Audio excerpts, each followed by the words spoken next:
मैं आज यहाँ मजलूमों की आवाज बनकर खड़ा हूँ।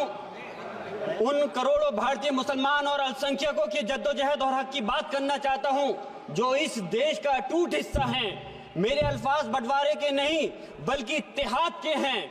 मेरे अल्फाज मायूसी के नहीं बल्कि एक उम्मीद के हैं। ऐसी उम्मीद जो कि हमारे इस देश को जोड़ना चाहती है। हमारे संविधान को बनाने के लिए हमारे बाबा भीमराव अंबेडकर साहब, मौलाना अबुल कलाम आजाद साहब, डॉक्टर जाकिर हुसैन साहब ने मिलकर के इस संविधान को बहुत मेहनत के साथ बनाया था। ये सिर्फ किताब की शक्ल में देने के लिए नहीं है। आज संविधान के उस पर मैं कहना चाहता हूं कि भारत का संविधान इंसाफ, आजादी और भाईचारगी की जिंदा गवाही है और ये गारंटी देता है कि नागरिक हर मजहब, जात या नस्ल पर इज्जत के साथ गुजार सकते हैं जिंदगी। लेकिन अफसोस है, एक मुस्लिम रहनुमा की हैसियत से मुझे इस दस्तावेज पर बेपनाह फख्र है जो कि दस्तावेज जो संविधान हमें इजाजत देता है। आर्टिकल 15 के मुताबिक किसी भी नागरिक को मजहब, जात, लिंग, नस्ल या जन्म के स्थान पर भेदभाव नहीं किया जाएगा। आर्टिकल 19 में बोलने के, अभिव्यक्ति की आजादी का हक दिया गया है जो कि हमारे अधिकारी को हक की आवाज को छीनने का आप काम कर रहे हैं। आर्टिकल 25 अपने मजहब को मानने और उस पर अमल करने की आजादी देता है। आर्टिकल 29 के तहत अल्पसंख्यकों के हकों की हिफाजत करने के लिए प्रावधान किए गए हैं। लेकिन आप तो हमारे हकों की छीनना चाहते हैं। माननीय सभापति जी, मैं आपके माध्यम से कहना चाहता हूं कि आर्टिकल 30 के अंदर अपने तालीमी इदारों को कायम करने और उनके चलाने का हक है, लेकिन हमारे साथ ज्यादती हो रही है। ये संविधान को अगर आप कमजोर करेंगे तो याद रखना ये देश कमजोर होगा, हमारा मुल्क कमजोर होगा। जो संविधान के प्रति वफादार नहीं हो सकते वो हमारे मुल्क के प्रति वफादार नहीं हो सकते। मैं उस संभल की सरजमी से आता हूं जहां पर 15 दिन पहले एक संविधान को कमजोर करने का काम किया गया। वहां पे जिस प्रकार से 5 मजलूमों की जान ले ली गई, जिस तरह से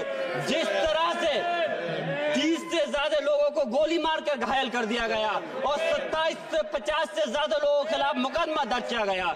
मैं पूछना चाहता हूं माननीय सभापति जी, मैं सांसद हूं, मैं अपने मुकदमे का मैंने कहा था मुझे डर नहीं है। मेरे खिलाफ मुकदमा लिखा गया, मैं वहां मौजूद नहीं था और ये मुकदमा जो हमारे चाहे विपक्ष के सांसद हो या सत्ता पक्ष के सांसद हो, आप याद रखिए जनता की आवाज हो, जनता के बीच में जाकर के आपके जवाबदेही बनती है। और मैंने अपनी जनता को आवाज को उठाने का काम किया तो क्या गलत किया था माननीय सभापति जी? सिर्फ इस बुनियाद पे मुकदमा लिख दिया गया।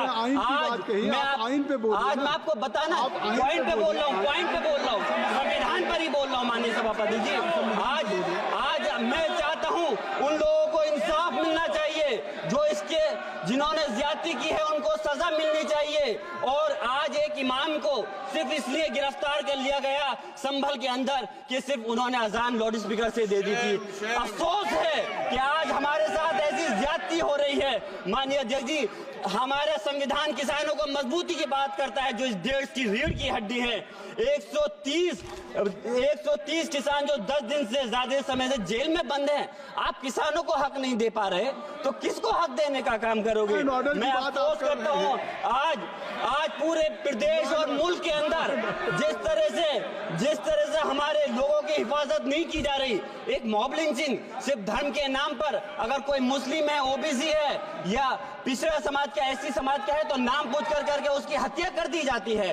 बुलडोजर चलाए जा रहे हैं। हेट स्पीच, अगर कोई हम कुछ बोलते हैं तो हेट स्पीच करके मुकदमा दर्ज कर देते हैं। और जो हमारे धार्मिक आका हमारे सल्लल्लाहु अलैहि वसल्लम की शान में गुस्ताखी करता है उनके खिलाफ कोई कार्रवाई नहीं।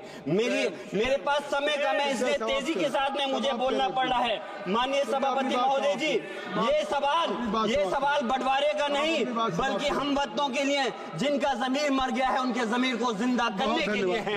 हम चाहते हैं इस देश की आजादी, हमारी देश की सभापति जी, बस मैं अपनी बात खत्म कर रहा हूं, 1 मिनट। हमारी देश की आजादी के लिए मैं ये कोई बंटवारे की बात नहीं कर रहा, लेकिन हमारे मुस्लिम और हिंदू समाज सब लोगों ने मिलकर के इस देश को आजाद कराने का काम किया था। आज उनके साथ ज्यादती क्यों की जा रही है?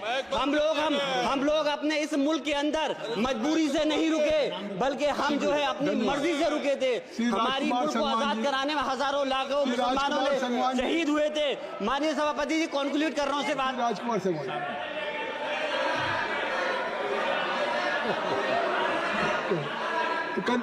आप कंक्लूड करें ना, आप कंक्लूड कर लें। माइक शुक्रिया शुक्रिया माननीय सभापति जी। मैं एक मुस्लिम और अल्पसंख्यक रहनुमा के तौर पर मैं अपनी बिरादरी के लिए खास हक के मुताबिक नहीं करता। मैं सिर्फ ये चाहता हूं कि आईना के बाद संविधान के मुताबिक हर नागरिक के लिए जो वादा किया गया उसे पूरा हो, हुकूमत से कमजोर की हिफाजत को यकीनी बनाए और नफरत फैलाने वालों को सजा दे।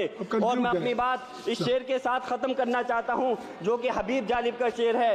ऐसे जुल्म सुबह बेनूर को मैं नहीं मानता, मैं नहीं जानता, मैं भी खाइफ नहीं तख्ताए दार से, मैं भी मंसूर हूं कैदो अगियार से, क्यों डराते हो जिंदान की दीवार से, जुल्म की बात को जहल की रात को मैं नहीं मानता, मैं नहीं जानता।